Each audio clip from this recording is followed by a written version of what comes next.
David Kimmelfeld élu sans surprise président de la métropole. Visite de chantier au stade de Gerland avant l'arrivée du Loup.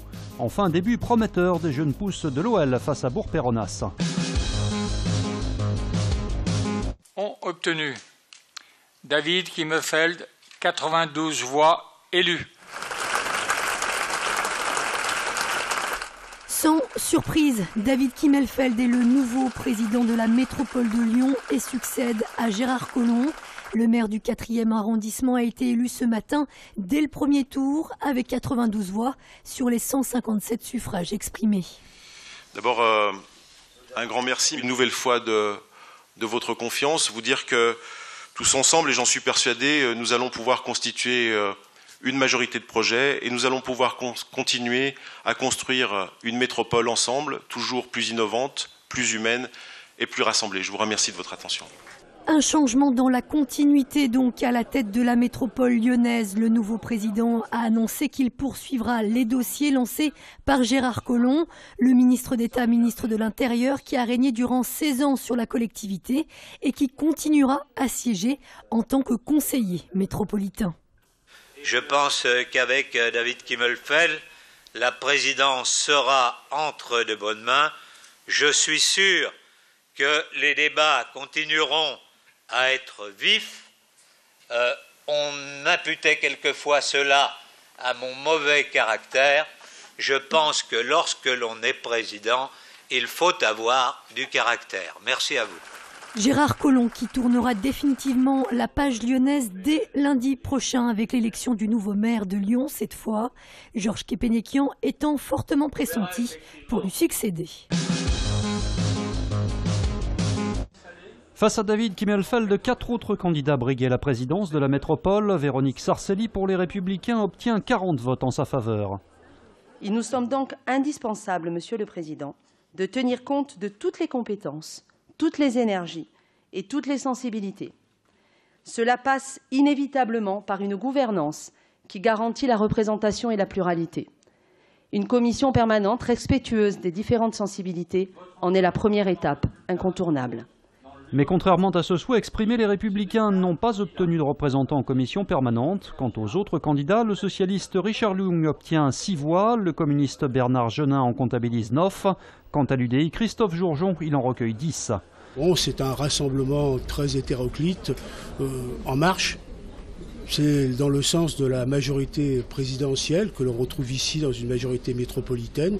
Et pour notre part, nous resterons ancrés à gauche dans l'opposition aux mesures qui seront prises ici et qui se feront au détriment de nos territoires et de nos habitants. Écoutez, l'opposition, je pense que l'important c'est de travailler sur les dossiers, d'être force de proposition, d'être force constructive. Donc c'est ce que je fais, c'est ce que l'on fait au niveau de l'UDI depuis maintenant plusieurs années. Donc on va continuer ce travail en étant indépendant et je crois que c'est très important parce que dans toute démocratie, il y a besoin d'un contre-pouvoir. C'est le maire de Saint-Cyr-au-Mont-d'Or, Marc Grivel, qui devient le premier vice-président. Fouzia Bouzerda obtient le poste de deuxième vice-présidente.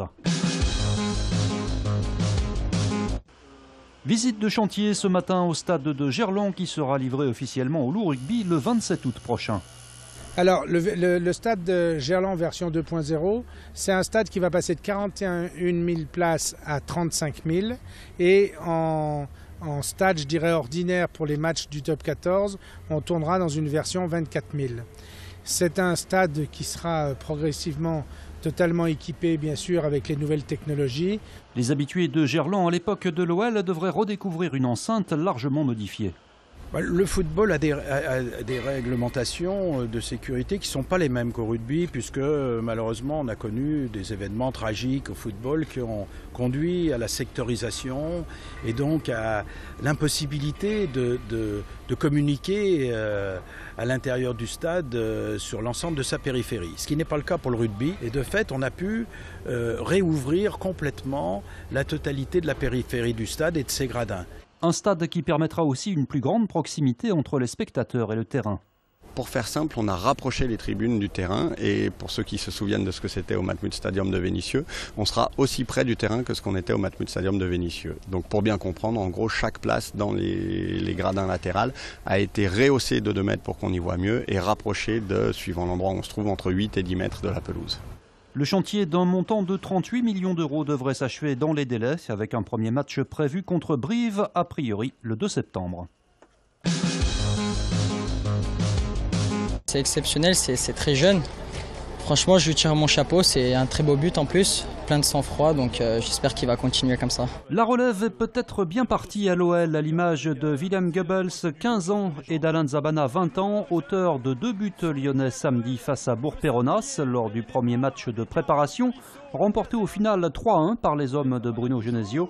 Les plus anciens saluent l'émergence de ces jeunes pousses du club.